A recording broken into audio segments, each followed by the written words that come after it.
하나님을 알기를 원하고 그 살아계신 아브라함, 이삭, 야곱의 하나님이 나의 하나님이 되기를 소원하여 이 시간도 주님 앞에 나왔사오니 우리의 마음을 만져주시고 우리의 눈을 만지시고 우리의 귀를 만지시고 아버지 하나님, 우리를 주님 앞에 나아갈 때 이 자연계나 우주 만물이나 이 모든 피조된 것을 통하여서도 여전히 하나님의 신성의 모든 충만함이 있사오니 아버지, 우리가 보게 하여 주시고 그 새소리나 자연의 소리, 바람 소리까지도 사용하신 하나님, 하나님, 나의 믿음이 어떠한 위치에 있든 그 믿음 안에서 우리를 이끌어 가신 하나님 앞에 감사를 드립니다.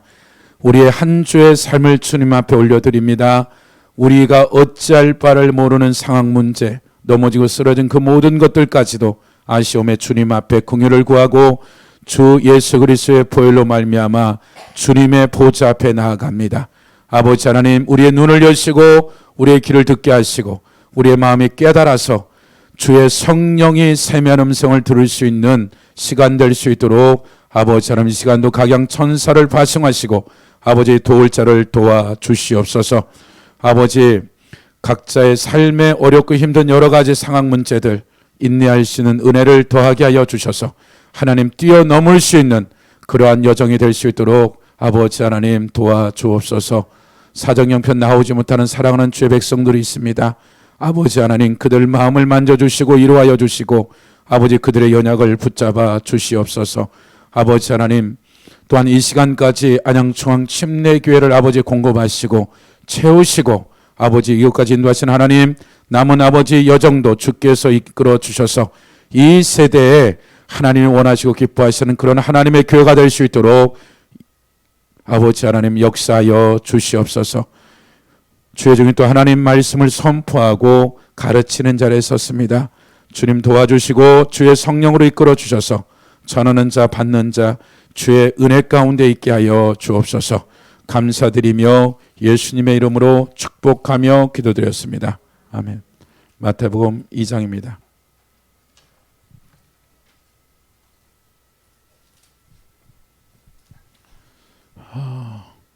수요일 날 3시간 에베소서 했어요. 그래서 여러분들 교회 유튜브에 있으니까 꼭 들으세요.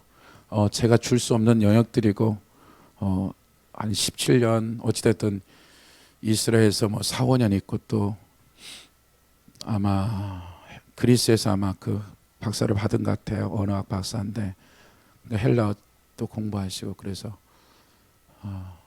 어찌됐든 한 17년 정도 신학교까지 하면 거의 한 20년이 넘는 거죠, 그렇죠?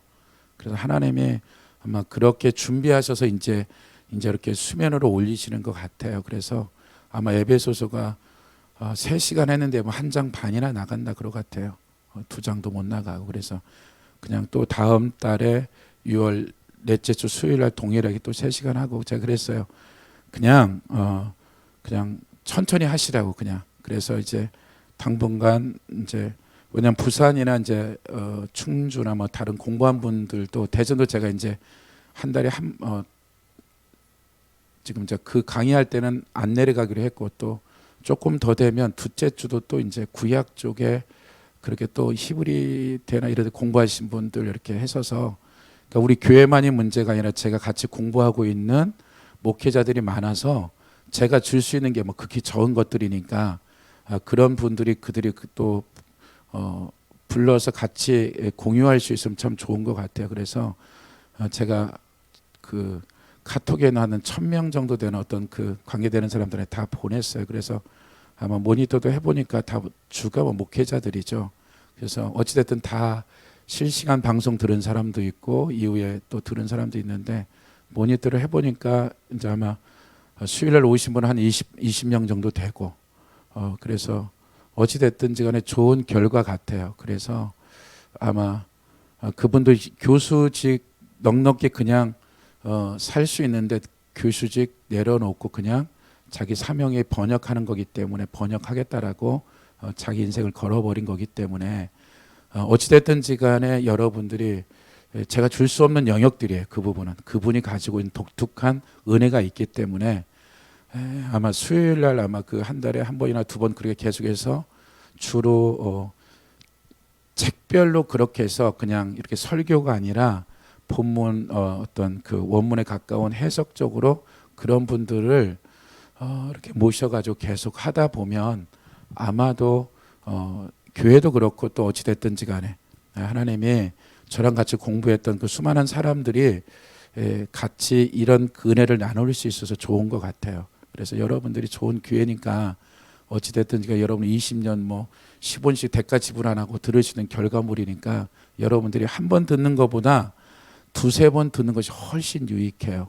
제가 아마 그 수요일날 듣고 나서 한 4번인가 들었어요.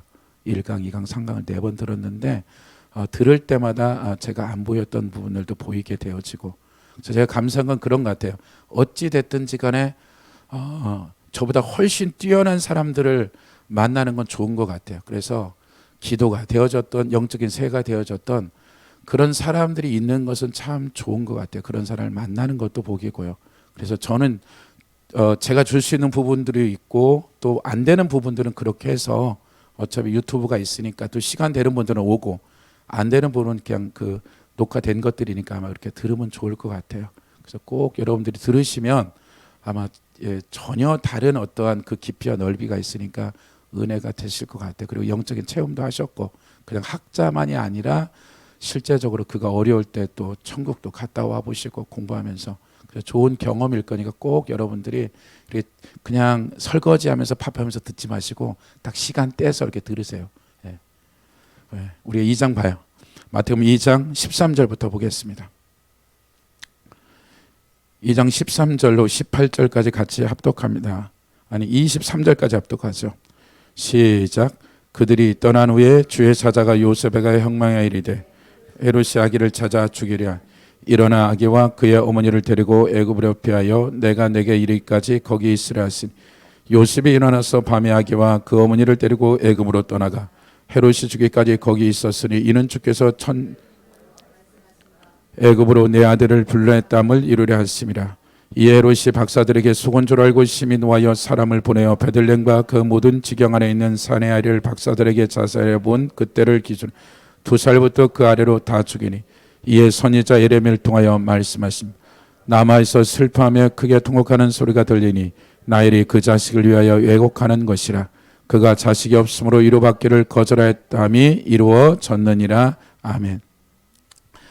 마태는 지금 계속해서 예수 그리스도의 그 메시아가 그렇게 기다렸던 인류 구속을 위해서 오신 그 메시아가 성령으로 잉태되어져서 성령에 인도돼서 육신의 모양을 육신의 옷을 입고 이 땅 가운데 태어나셨다라는 이와 같은 것이 실제 역사적 사실이고 신화나 공상 만화 영화의 그와 같은 존재가 아니라 실제적인 우리와 동일한 과정을 그 어머니 뱃속으로부터 33년 동안의 삶을 살아낸 그 삶의 시작서부터 그 전체적인 것들을 이제 2장을 통해서 태어난 것뿐만 아니라 그가 1장 18절에 자기 백성을 그들의 죄에서 구원할 자라는 이 전체적인 것들을 마태가 스스로 자기가 경험한 예수 그리스도에 대한 것을 설명하는 것들이 아니라 구약에 예언되어지는 이 약속의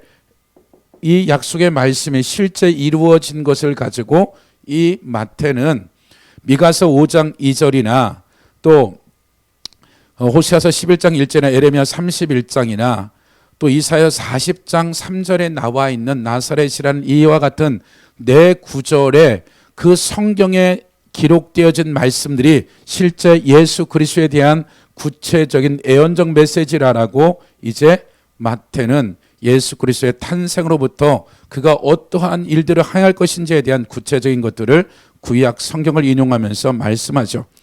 13절에 보면 그들이 떠난 후에 동방박사들이 떠난 거죠. 떠난 후에 주의 사자가 천사가 요셉에게 현명하여 이르되 헤롯이 아기를 찾아 죽이려 하니 일어나 아기와 그 어머니를 데리고 애굽으로 피하여 내가 이르기까지 거기 있으라 하시니, 말하자면 지금 현재 일어난 일은 마태는 밑도 끝도 없이 구약을 얘기하는 것들이 아니라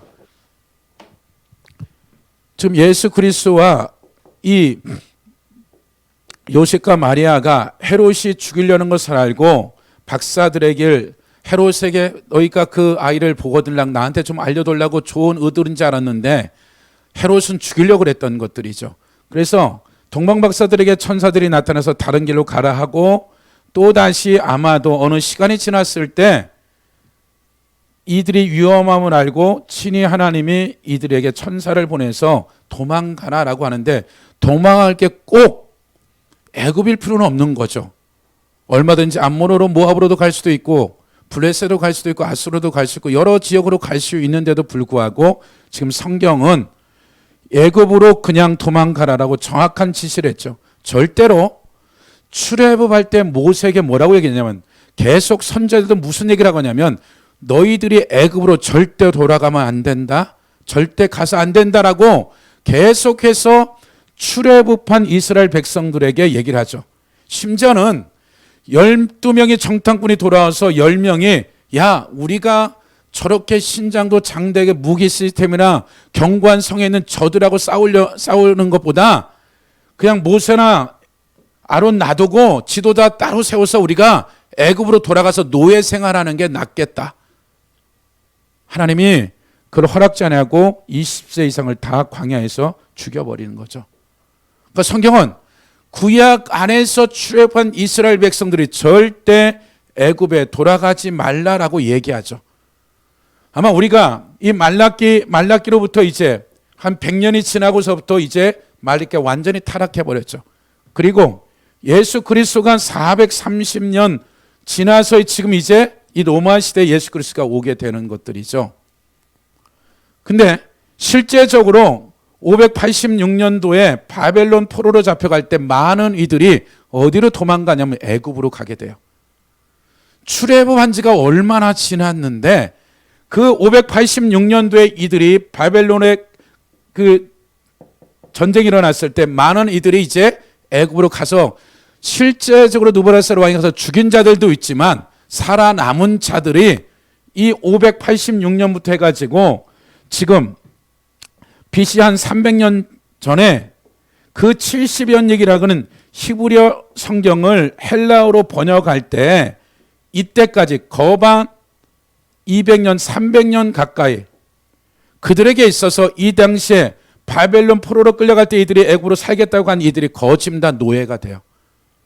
노예가 되어져서 프톨레미 2세가 도서관을 지어놓고 많은 책들을 번역하는 중에 히브리 성경 경전을 번역하게 되어지는데 그 프톨레미의 그 친구가 뭐라고 얘기하냐면 어차피 이것을 번역하는 데 있어서 지금 언어적인 것들이 많이 알지 못한다. 그래서 아마 적은 무리들이 알고 있기 때문에 대제사장한테 부탁할 때 이 애굽 땅에 있는 바벨론 포로 때 이들이 이리 도망온 이들 중에서 약 12만 명 정도가 노예로 잡혀 있는데 이들을 해방시켜 준다면 이것을 번역하는데 굉장히 도움이 되지 않나, 이것을 이 프톨레미 2세가 받아들여요. 그래서 강제로 노예를 해방시킨 것이 아니라 오늘날 돈으로 말하면 약 460억 정도를 지불하고 이 12만 명을 끌고 이스라엘 땅의 노예에서 자유로 해방을 시켜요. 그리고 이 알렉산더가 이 팔선 지역과 이집트를 정복할 때 꿈속에서 그가 이스라엘 땅을 정복하고 대제사장을 딱 보는 순간에 그 앞에 절을 하죠. 왜냐하면 그 대제사장복 입은 그가 알렉산더를 축복하는데 전쟁에서 이기는 이런 것들을 보게 되어지죠. 그래서 하나님이 어찌 되어졌던 이 헬라라는 이 나라가 정복하는 이 10년 사이에 굉장한 선대를 받게 되어지는 것들이죠. 그렇다면 이렇게 가지 말라는 것에 갔을 때 살겠다고 간 것인데 이미 바벨론 포로 70년 만에 돌아왔지만 애굽으로 도망간 이들은 겨우 자손 만대가 지금 어떻게 되는 거예요?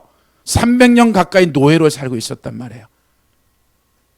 어찌됐든 하나님의 은혜로 해방되었지만, 근데 성경은 지금 왜 모세에게는 불명하게 이스라엘 백성들에게는 애굽으로 가지 말라라고 반드시 이러한 얘기를 했고 간 자들이 이러한 300년 넘는 노예 생활을 했는데도 지금 성경은 그가 애굽으로 가라라고 지금 얘기하는 거죠.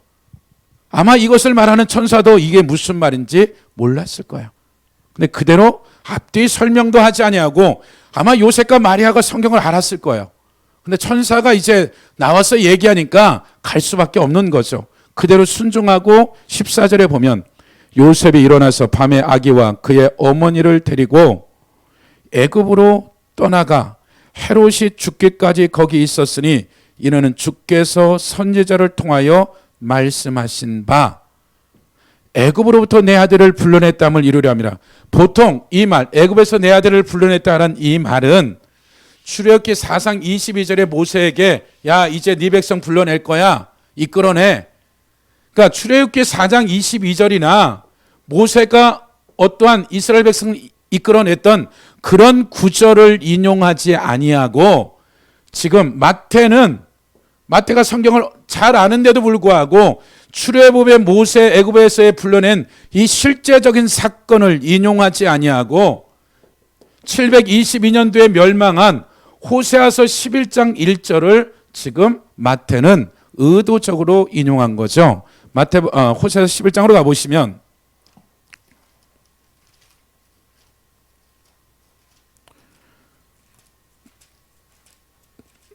1265페이지입니다.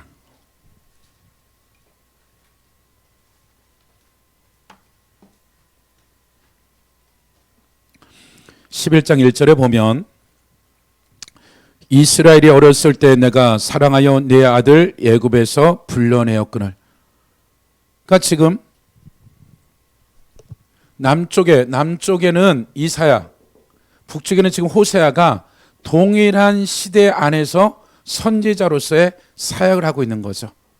공교롭게도 호세아 선지자 이후에 이스라엘 백성, 북이스라엘은 완전히 멸망을 당하죠. 북이스라엘의 지파가 멸망하기 734년에 스볼론과 납달리는 이미 12년 전에 이미도 아수르화 돼버려요. 그리고 12년 동안 하나님이 지켜보다가 도저히 안 되니까 나머지 8지파도 어떻게 돼요? 완전히 하나님이 쓸어버려요.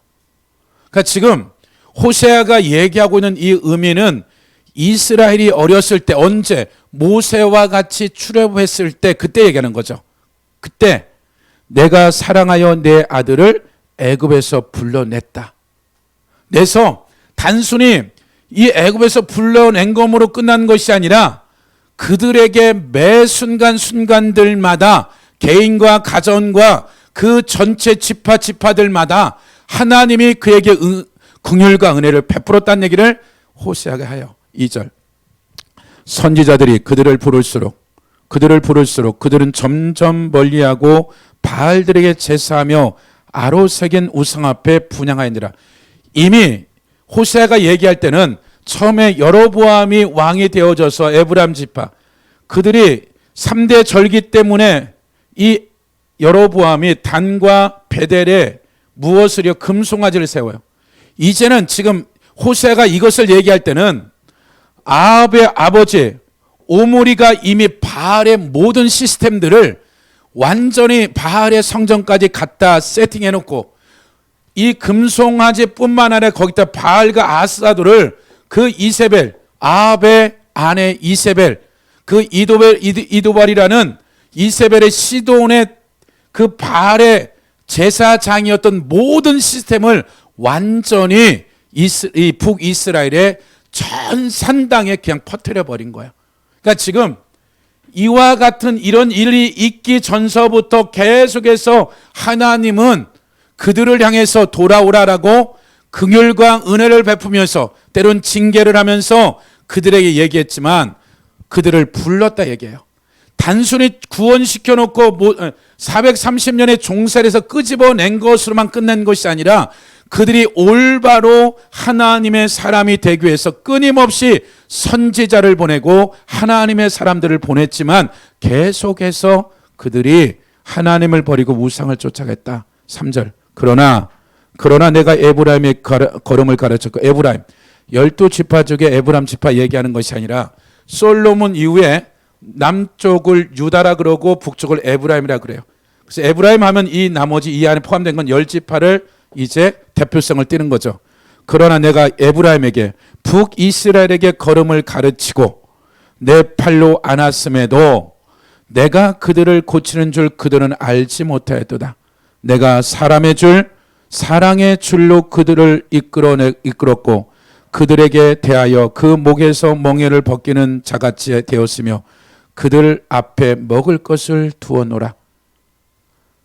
5절 그들은 애굽 땅으로 돌아가지 못하거늘 내게 돌아오기를 싫어하니 아수르 사람의 그 임금이 될 것이라. 그러니까 끊임없이 그들이 애굽에 일하는 이와 같은 얘기를 하면서 그러면서 이들을 이제 하나님이 이제 이 호세아 선지자가 뭐라고 얘기하냐면 너희들을 이제 아수르에 완전히 정복당하게 말 거야 라는 거죠. 우리가 끊임없이 배웠던 거 뭐냐면 아수르는 악랄한 것 중에 하나가 뭐냐면 정복한 모든 민족이 그들이 보통 과실수는 3년이 걸려야 먹을 수 있기 때문에 과실수는 손을 안 댄단 말이에요. 근데 이 아수르는 악랄해. 가는 그 정복한 날에 모든 과실수를 잘라내버리고 군량비나 무엇인가 쓸까봐. 두 번째, 교차 이주 정책을 해요. 교차 이주 정책은 뭐냐면 이것에서 아람에서 정복하면 아람 사람들을 자기가 정복한 자기 나라 아수르나 바벨론이나 그 주변 나라로 가족 단위로 그냥 다 이민시켜버려요. 그래서 한 세대만 지나가게 되면 완전히 혼혈을 시켜서 민족성 말살 정책하는 게 교차 이주 정책이에요. 근데 하나님은 이 10지파에게 이미 12년 전에 스불론과 납달리를 이미도 아수르화 시켜버렸고 12년 뒤에 나머지 8지파도 완전히 혼혈화 돼버려요. 그래서 이제 이 이후로 아수르가 정복한 이후 유다와 베냐민 빼놓고는 나머지는 완전히 혼혈화 되어져서 그 민족의 정체성이 완전히 말살돼 버리는 그 닉네임을 오늘날에도 그래서 사마리아라고 그러는 거죠. 그 대표성을. 그래서 오늘날도 정통 유대인들은 이 땅을 가로질러 가면 빠른데도 그 땅을 밟지도 않아요. 사람을 만날 뿐만 아니라 오늘날에도 이 사마리아인들을 상종할 뿐만 아니라 그 땅을 밟지도 않는다라는 거죠. 그러니까 그만큼 이 땅이 어떻게 되어졌냐면 이렇게 그들의 죄악 때문에. 우리가 하나 더 보시면 다시 갔다가 돌아와 봐요. 열왕기하 18장 보세요.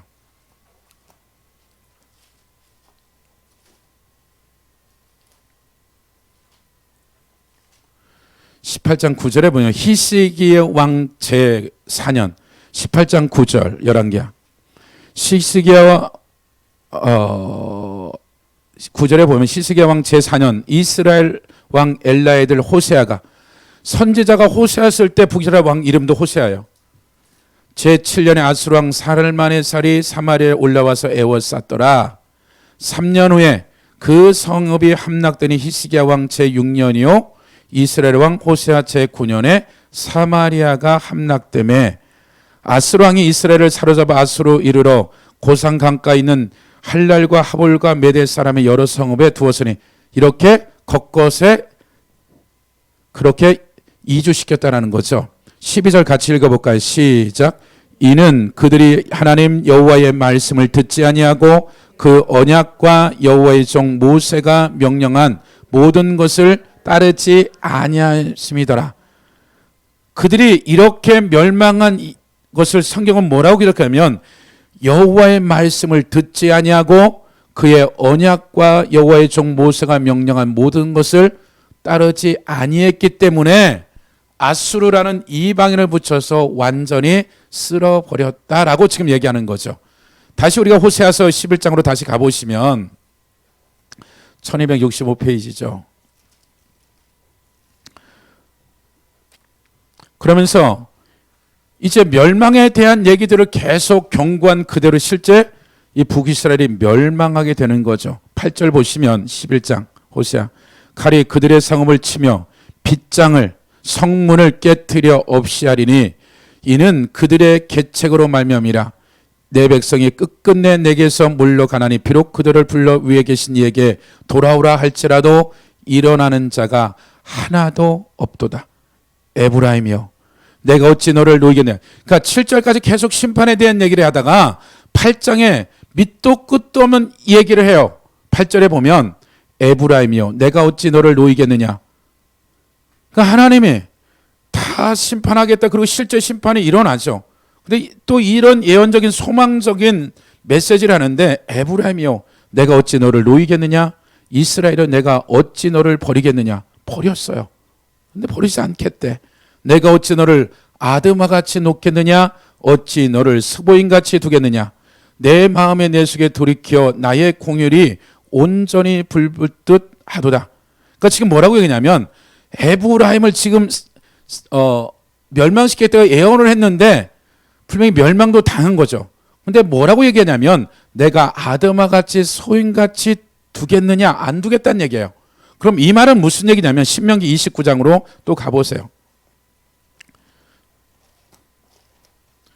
출애굽기에는 안 나오지만 모세는 신명기에서 그 얘기들을 하죠. 소돔과 고모라에 대한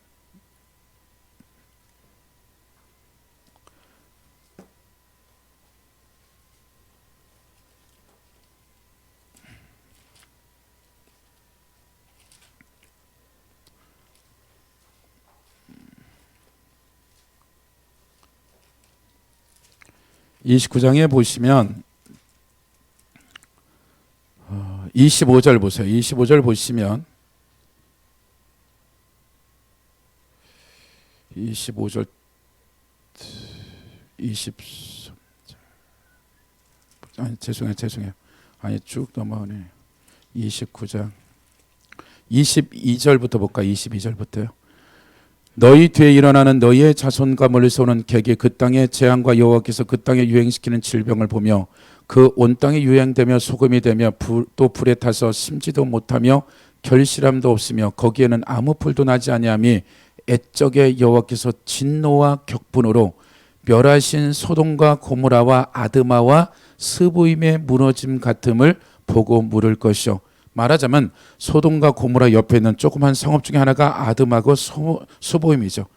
그러니까 지금 역사적으로는 완전히 멸절을 당해서 혼혈이 되어져서 사마리아는 닉네임을 가졌는데, 하나님은 또 뭐라고 하냐, 내가 소돔과 고모라와 스보임과 아드마 같이 하지 않겠다. 다 멸망이 당했는데 그렇지 않겠다라는 이 애언의 말의 의미가 뭐냐는 거죠. 다시 호세아 11장으로 가보시면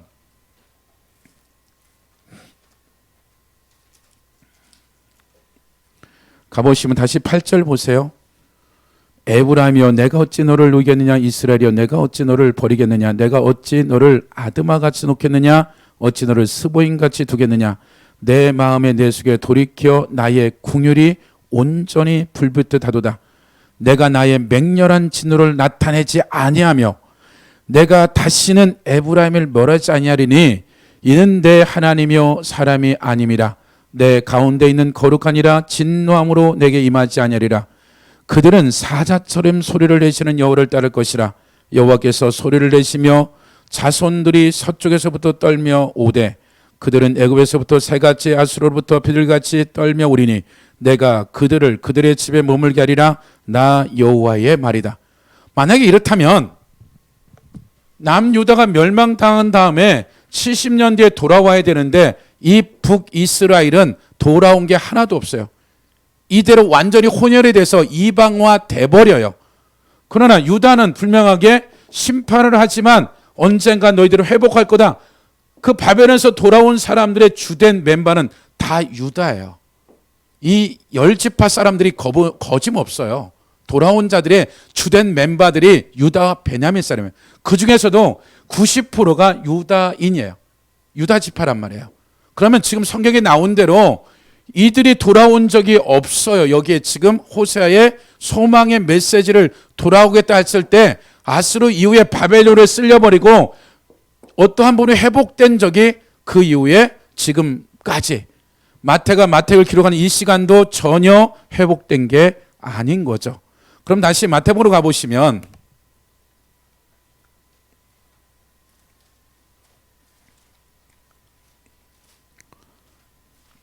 또 하나의 사건이 마태가 뭐라고 얘기하냐면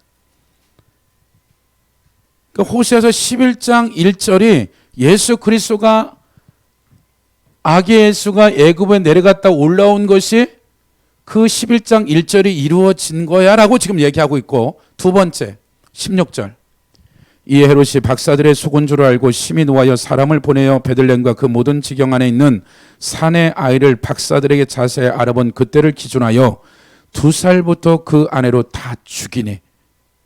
하여튼 베들레헴에 있는 태어난 자 2살 밑으로 싸그리 그냥 강제로 죽인 거죠.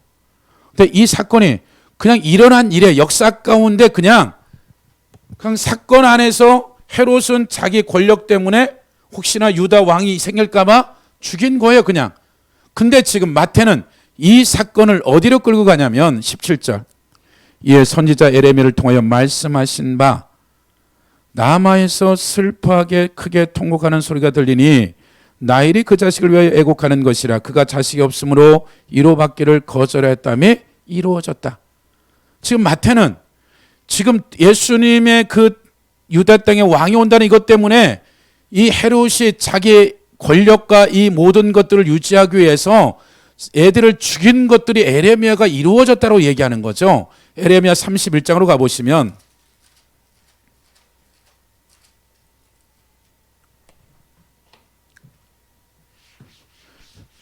그러니까 호세아서는 거반 그들이 약 722년 전후에서 기록되어져 있고 약 700년 전에 대한 사건들을 지금 마태가 인용하고 있고, 여기는 이제 완전히 에레미야 31장 15절은 이 말은 지금 유다가 바벨론에서 완전히 그 함락되어져서 예루살렘 성전이 초토화되어지고 이제 살육을 당하고 유다 전체가 멸망당한 상태에서 이제 이와 같은 일들에 대한 것들을 뭐라고 얘기하냐면 31장 15절에 보면 여호와께서 이와 같이 말씀하시니라. 그러니까 이 에레미야가 얘기한 것이 아니라 여호와께서 말씀하신 것을 에레미야가 기록한 거죠. 라마에서 슬퍼하며 통곡하는 소리가 들리니 라헬이 그 자식 때문에 애곡하는 것이라. 그러니까 라헬은 야곱의 아내였어요. 근데 지금 에레미야는 지금 라헬이 자식이 없으므로 지금 위로받기를 거절했대. 근데 여기서 뭐라고 얘기하냐면 라헬이 위에 보면 다시 보면요, 라마에서 슬퍼하며 통곡하는 소리가 들리니 라헬이 그 자식 때문에 애곡하는 것이라.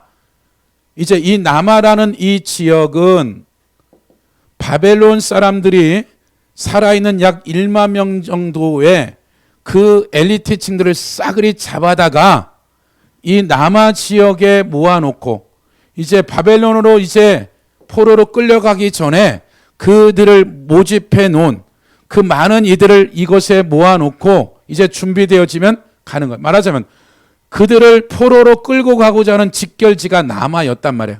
근데 라헬이 베냐민을 낳다가 야곱이 돌아오다가 베냐민을 낳다가 이곳에서 죽게 되어지죠. 그래서 이 남아의 이곳에 라헬의 묘가 있단 말이에요. 그러니까 지금 라헬이 자식을 위해서 자식이 없는 게 있는데 어떤 면에 있어서 에레미야는 마치 유다 백성들이 바벨론에 끌려가는 모습들을 보고 이제 이 땅에 소망이 없음과 그 좌절과 절망에 대한 표현들을 마치 라헬에 대한 이와 같은 라헬의 마음을 그대로 표현한 것들이죠. 말하자면 지금 에레미야는 이스라엘 백성들이, 유다 백성들이 바벨론에 끌려가는 것이 마치 라헬이 자식이 없을 때 애곡한 것처럼 라헬이 죽었지만 그 유다 백성들이 이 포로로 끌려가게 되면 자유인이 아니라 노예와 같은 삶이기 때문에 이스라엘 땅에 누가 없다. 그 하나님의 역사를 이뤄갈 자식들이 없는 표현들을 이렇게 표현한 거죠. 16절. 여호와께서, 근데 여기도 똑같아요. 위로받기를 거절했다. 여호와께서 이와 같이 말씀하시니라. 내 울음소리와 내 눈물을 멈춰라. 그러니까 이거는 라헬의 마음이 아니라 아마 에레미야의 마음이었을 거라는 거죠. 라헬을 통해서 이제 간접적으로 그 상황을 얘기하는 건데 여호와께서 이와 같이 말씀하시되 내 울음소리, 이사야 울지 말어. 내 눈물을 멈춰라. 내일의 싹을 만들 것인즉 그들이 그의 대적의 땅에서 뭐하겠다? 돌아오리라. 에레미야의 말이 아니라 여호와의 말씀이다라고 지금 에레미야는 기록하는 거죠. 그가 이 나엘 이상의 그 애통함과 이루 말할 수 없는 슬픔에 잠겼을 때 여호와 하나님께서 울지 마라, 돌아올 거야. 그러면서 너의 장래의 소망이 있을 것이라. 너희 자녀가 자기들의 지경으로 돌아오리라. 어디가? 이 땅으로 돌아올 거다. 여호와의 말씀이다. 에브라임이, 그러니까 지금 유다의 선지자인 남유다의 선지자인 이에게 북쪽에 대한 얘기를 또 해요. 에브라임이 스스로 탄식함을 내가 분명히 들었노니 주께서 나를 징벌하시며 멍에서 식수하지 못한 송아지 같은 내가 징벌을 받았나이다. 주는 나의 하나님 여호와시니 나를 이끌어 돌이키소서. 그리하시면 내가 돌아오겠나이다. 내가 돌이킨 후에 뉘우쳤고 내가 교훈을 받은 후에 내 볼기를 쳤사오니 이는 어렸을 때 치욕을 짐으로 부끄럽고 욕됨이라 하도다. 에브라임은 나의 사랑하는 아들, 기뻐하는 자식이 아니냐? 내가 그를 책망하여 말할 때마다 깊이 생각하노라. 그러므로 그를 위해서 내 창자가 들끓었으니 내가 반드시 그를 불쌍히 여기리라. 누구의 말이다? 여호와의 말이니라. 처녀 이스라엘아, 너희 이정표를 세우며 너희의 분묘를 만들고 큰 길 곧 내가 전에 가던 길을 마음에 두라. 돌아오라. 내 성읍으로 돌아오라. 반역한 딸아, 내가 어느 때까지 방학이냐? 여호와께서 새 일을 세상에 창조하셨느니 곧 여자가 남자를 둘러싸리라.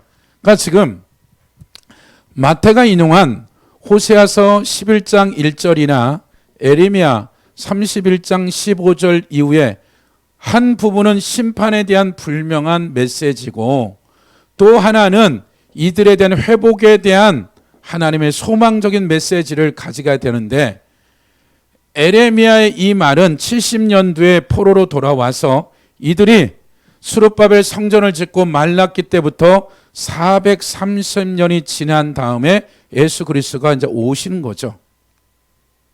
근데 지금 마태는 이 북이스라엘이나 남유다에 대한 이 부분들의 멸망뿐만 아니라 하나님의 회복에 대한 얘기들을 하는 거죠. 그러면 북이스라엘에 대한 회복에 대한 어떤 증거도 없어요. 아무리 보더라도 회복된 어떤 바벨론의 포로에 돌아왔다든지 아수르에서 회복되는 이런 일들이 없어요. 그런데 유다는 70년이 지난 후에 그들이 돌아와서 정치적인 어떠한 주권은 회복 못하더라도 그들이 다시 땅에 돌아와서 성전을 짓고 하나님을 예배하는 이 삶을 살아낸 거죠.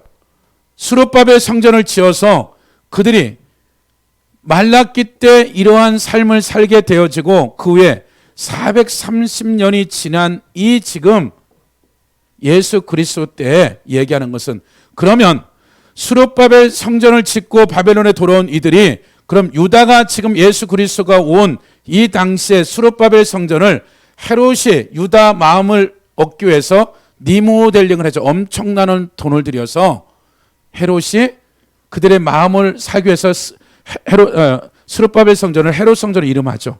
동물 제사를 드리고 있고 모든 것을 하고 있는 거죠. 그러면 이 바벨론 포로에 돌아온 이 시간에도 여전히 그들의 현재는 그 통치는 로마가 통치하고 있는 것들이죠.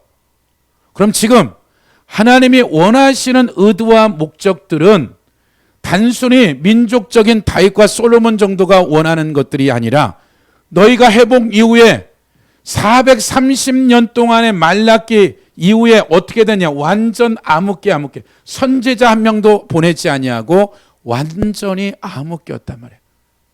그리고 그분 예수 그리스도가 왔을 때는 완전히 이사야 1장에 얘기한 대로 유다 백성들이 마처토하다 짐승보다 못한 삶을 살았던 삶이 예수님이 탄생해서 33년 동안 살아가는 동안에 유다 땅에 있는 그들이 살고 있는 상황이죠.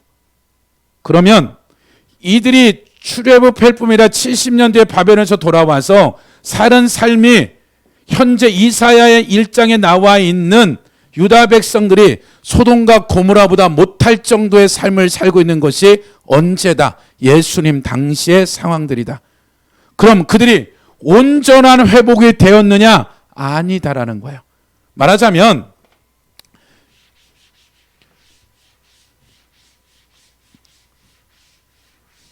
그러면서 예수 그리스도가 이 땅에 오셔서 이제 다음 장에 3장에 가보면 나오겠지만 첫 번째 침례식을 하고 나서 공생이 시작할 때 첫 번째 간 지역이 어디냐면 예루살렘으로 가지 않고 마태는 스불론과 납달리 땅으로 갔다 그래요. 여기서 공생을 시작해요.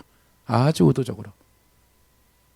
말하자면 지금 마태는 어떤 얘기를 하고자 하냐면 정말 이것이 온전한 회복이냐? 에레미야나 호세아가 얘기한 것은 단순히 민족적 국가적인 회복을 원하는 것이 아니라 온전히 하나님께 아담으로 팔아먹었던 이 죄로 말미암아 이 모든 근본적인 호세아서에 나와 있는 북이스라엘을 완전히 멸망당한 본질적인 문제가 뭐다? 죄 때문에 그렇다. 그 죄로 말미암아 그들이 도저히 할 수 없는 이 부분들을 예수 그리스도가 와서 이 원죄라는 문제, 이론에서 자범죄, 사망과 음부가 온 이 모든 것들, 모세를 통해서 그들이 430년 만에 출애굽하게 되어지는데 그럼 모세를 통해서 온전히 회복되었느냐? 그것은 장차 예수 그리스도가 와서 진정한 출애굽을 할 것에 대한 모형이고 그림자다. 사실 그들이 출애굽한 건 사실이다. 노예에서 해방됐다. 근데 진정한 육신적 해방의 문제가 아니라 완전히 그 죄의 근성인 그 원죄에 대한 부분들을 해결하고 이로부터 왔던 사망, 음부도 완전히 해결하는 것이 진정한 출애굽이라는 것을 지금 마태는 호세아서 11장에 멸망을 당했고 멸망당했지만 돌아왔을지라도 정말 그들에게 또 다른 회복이 있었느냐? 여전히 이들에게서 완전히 호세아서에 있는 북이스라엘 상태나 유다의 혈통적인 것을 이어진 이 혈통의 이들을 보장하지 못했다라는 거예요. 말하자면 혼혈이 되어져서 이들이 이방화 되어지고 그 유다 백성들이 그 정체성, 민족성을 유지하기 위해서 그 혈통을 유지했을지라도 그들이나 별반 차이 없이 여전히 그들의 삶의 현장은 여전 타락하여 있다는 거죠.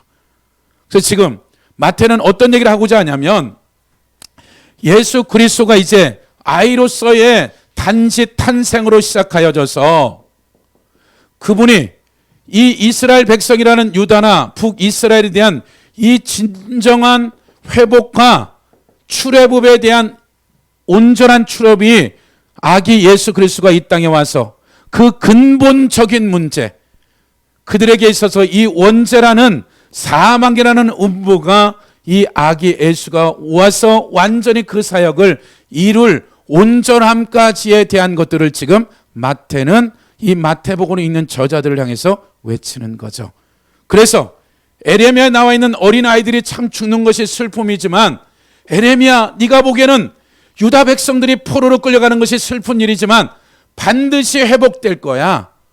그래서 우리의 마음이 아이에게 빼앗긴 2살 아래의 부모 마음도 있겠지만 진정한 소망은 이들에게서 포로 70년의 문제가 아니라 진정한 회복에 대한 산 소망이 왔다라고 지금 마태는 이제는 다시는 너희들이 그 죄의 종로로 타지 아니하고 그 죄를 도말하시고 죄를 이길 수 있는 그 모든 성령으로 잉태된 그분이 와서서 사망, 음부 모든 것을 성령으로 잉태돼서 육신의 옷을 입으신 그분이 모든 것을 이기고 우리에게 성령을 주실 뿐만 아니라 우리의 죄값을 다 완전히 십자가에 도말하시고 우리 안에 성령을 주셔서 새로운 사람을 만들어서 옛사람은 십자가에서 예수 그리스도와 함께 장사되고 부활되고 연합되어 침례로 죽고 새로운 새 피조물로서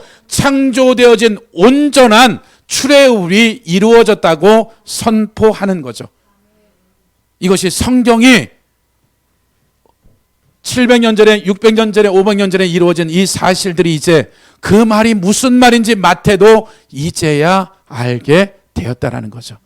2000년이 지난 오늘날에도 동일하게 하나님이 저나 여러분에게 우리가 혈통적으로 전혀 상관없는 이방인일지라도 예수 그리스도의 핏값을 치르신 그 핏값으로 말미암아 우리를 원수의 종로로 돼서 그 육신적인 430년의 육신적인 자유함이 아니라 온전한 출애굽이 이 땅 가운데 이루어져서 애굽에서 출애굽한 유다 백성이나 북이스라엘 에브라임을 하나님이 사랑했듯이 저나 여러분의 삶에 일어나는 개인과 가정과 직장과 사업체나 나라와 민족을 하나님이 유다나 이스라엘 백성에게만 그런 것이 아니라 오늘날에도 너희들을 끊임없이 긍휼히 여기고 하나님이 하나님의 대심을 나타내고자 구원받은 이방인의 자녀들도 동일하게 혈통적 유대인만이 아니라 이스라엘만 아니라 하나님이 구원받은 백성들은 동일하게 사랑하시고 우리를 이끌어가기를 원하는 거죠.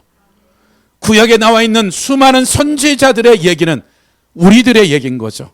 너희가 이스라엘의 선지자들의 그 얘기를 들을 때마다 너희를 징벌하고 심판하고 저주하는 것들이 아니라 돌아오라는 얘기다.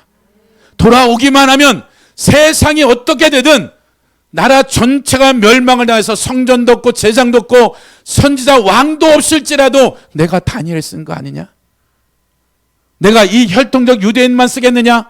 하나님이 이방인 안에서도 구원받은 백성들이 세대가 어떻게 악하든 세대가 얼마나 타락하든 나라가 멸절을 당할지라도 하나님은 하나님의 사람들을 위해서 일할 뿐이다.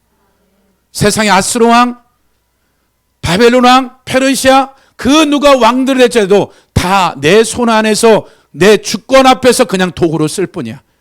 근데 이것 앞에서 너희들이 하나님의 믿는 하나님 백성들이 해야 될 일이 있다라는 거예요. 아수르가 바벨론이 그 전 세계를 정복해서 통치할지라도 그 통치는 내가 허락한 것뿐이야. 내가 그들을 도구로 쓸 뿐이야.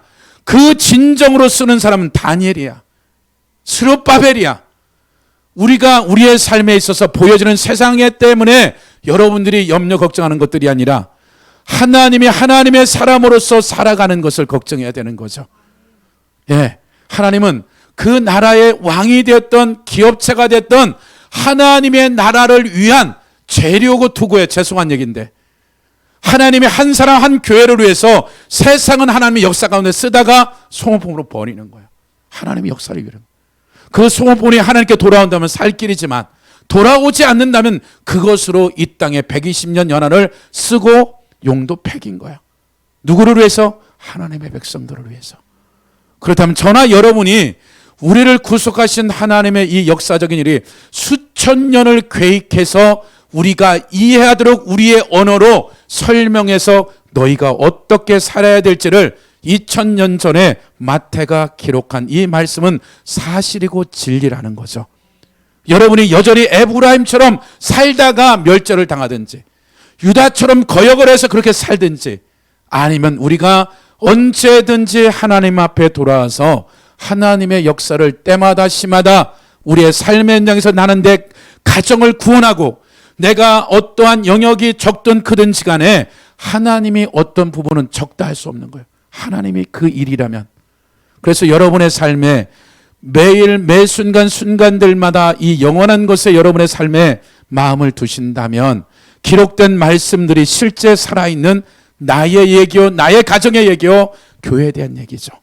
그래서 여러분들을 하나님 버리지 않으세요. 여러분이 연한이 끝나는 순간까지 하나님은 핏값을 주고 사신 여러분들을 궁히 여기시고 끝까지 사랑하세요. 죄에 대한 징계를 하든 저주의 저주받는 심판을 받는다 할지라도 그것조차도 우리를 너무 사랑해서 허락하신 하나님의 긍휼이에요. 그래서 여러분이 어떤 경우도 보여지거나 일어난 일에 두려워하지 말고 믿음을 가지고 전능자의 손길 앞에 그 마음에 들도록 살아내기만 한다면 하나님은 한순간이야. 한날이야. 그런 한 주가 되기를 예수 이름으로 축복합니다.